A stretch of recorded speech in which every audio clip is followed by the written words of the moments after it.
Bonjour à tous et bienvenue dans une nouvelle émission 100% Quintet. Nous allons rester à Vincennes après la très belle réunion de ce dimanche sur l'hippodrome parisien, la réunion du prix du Calvados bien sûr, qui était le théâtre de la réunion 1. On sera de même ce lundi puisque le prix de Ribeauville servira de support au Quintet. Alors il y a eu du changement au niveau de l'organisation des Quintets pour la journée de lundi notamment, puisqu'on devait initialement courir dans le prix de l'Aveyron, mais il n'y aura que 12 partants. Donc la société organisatrice se rabat sur ce prix de Ribeauville qui est une course ouverte intéressante avec des femelles de 5 ans, donc un petit peu moins connues que ceux, bien moins connues même on peut dire, que ceux qui courent dans le prix de l'Aveyron. On en reparlera d'ailleurs. Mais c'est une course malgré tout avec des concurrents de classe parisienne, donc on a des références assez solides à se mettre sous la dent lorsqu'on étudie le papier. On va tout de suite voir d'ailleurs les forces en présence avec quelques étrangères en haut de tableau. Cosmea, Elsa Killergar, Eleganza, Ave Ragazza du Chêne pour l'entraînement de Julien Lemaire, le numéro 4, et la drive de Paul Ploquin. Ça nous fait penser bien sûr à Idéal du Chêne. Key of Love, Emily LP, Erika Jet, Katie Dugoutier, Kelly Jane et le numéro 10, Elisana, je vous le dis, qui sera ma favorite, ma grande favorite pour ce quintet.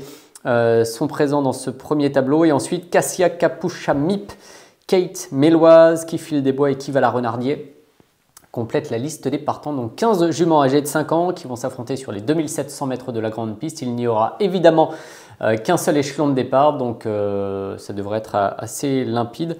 En tout cas, vous l'avez peut-être compris au travers de cette présentation, moi j'ai une très nette préférence pour Elisana et c'est paradoxal, je vais vous expliquer pourquoi dans une seconde. En attendant, je vous souhaite tous mes bons voeux pour cette nouvelle année 2025 avec énormément de gagnants, on espère, pour vous et bien sûr de belles émotions hippiques. Allez, on se retrouve dans la deuxième partie de l'émission tout de suite, après le jingle, et on commence à faire le papier.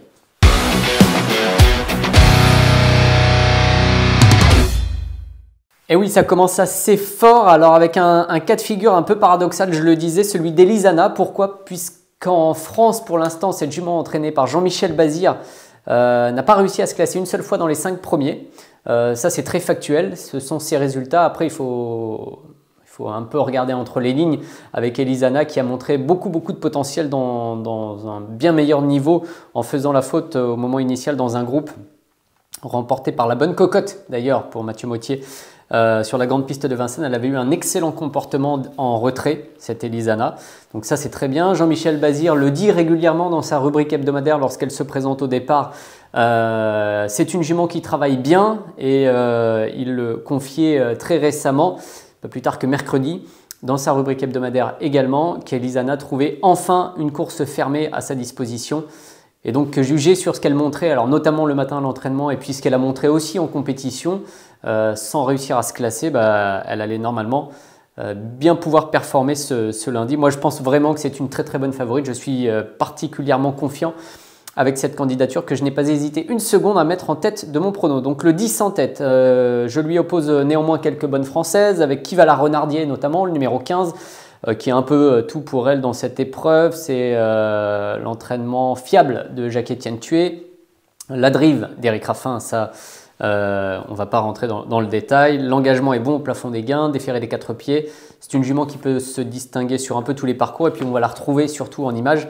Il va falloir être attentif d'ailleurs dans le prix de Pierrefonds le 21 décembre 2024 puisqu'en tête de course on avait Qui file des bois le long de la corde avec Benjamin Rochard et Qui va la Renardier, casaque noir et rouge, allait finir très proche des 2 premières. Crackmania pour Pierre Vercruis, casaque Augustin Normand, et Kismi de Navarri, 2e.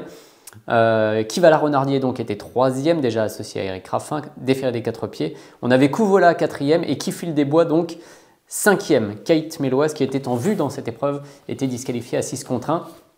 6 € plutôt, 5 contre 1 et 6 €. Donc Qui va la Renardier, voilà, moi j'ai pas envie de dire que c'est un coup sûr dans le quintet parce que les coups sûrs, ça n'existe pas vraiment aux courses, mais là vraiment ça se présente bien.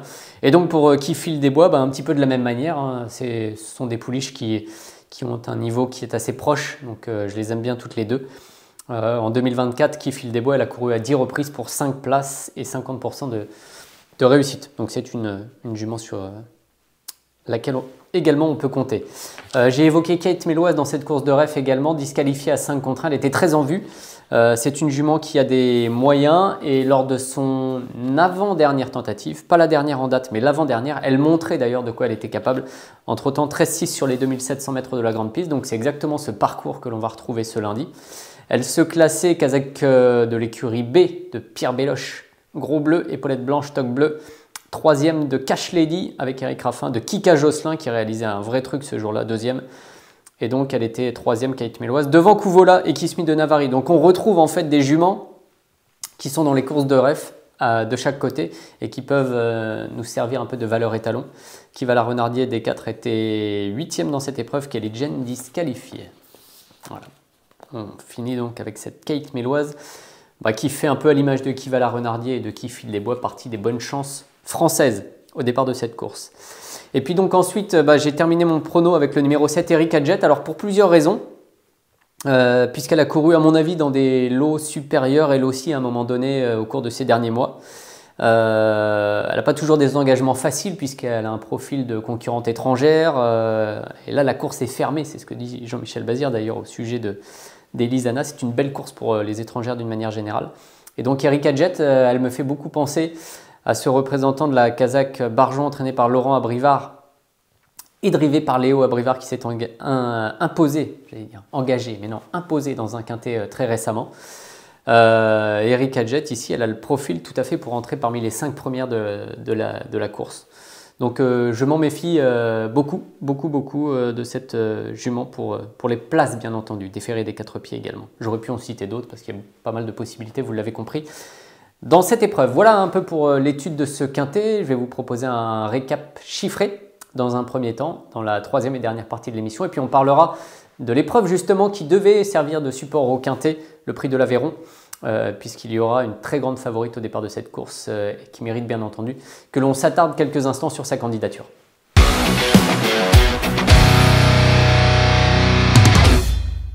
Allez, dernier rendez-vous pour nous dans l'émission de ce lundi, le quintet organisé dans le prix de Ribeauville sur les 2700 mètres de la grande piste pour des 5 ans, des juments européennes au départ avec une grande favorite pour moi, le 10, Élise Anna, avec Jean-Michel Bazir devant le 15 Qui va la Renardier. Après, je reprends les tableaux des plus riches et je remonte un petit peu comme ça avec Qui File des Bois le 14, le 13 Kate Méloise et enfin le numéro 7 Erika Jet pour amener un peu de piment à cette épreuve. Mais vraiment une nette préférence pour Elisana. Le numéro 10, c'est un peu à l'image de la préférence que beaucoup vont avoir aussi pour la course qui devait servir de support au quintet initialement, le prix de l'Aveyron, la 5e, avec le numéro 12, Iroise de Lanoé, qui fut grande, très grande, dans la finale du Grand National du Trot, bien que 2e, battue tout à la fin. Mais on sait, on a souvent entendu toute l'estime que lui porte son entraîneur Thomas Lévesque, qui sera d'ailleurs à son sulky ce lundi, avec logiquement de grandes ambitions, de disputer la toute première place. Voilà, vous savez tout pour la réunion de ce lundi ou à peu près. On aura de belles courses donc au programme avec, on l'espère, de beaux gagnants aussi. Bon, ça ce sont des favorites qui seront à certainement petite cote, mais en tout cas le principal c'est de passer le poteau.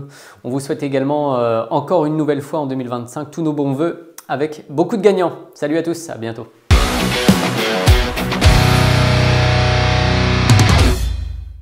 Merci à vous d'avoir suivi cette vidéo. Alors pour vous abonner à notre chaîne YouTube, c'est ici. Et pour suivre encore plus de vidéos Paris Turf, c'est de ce côté.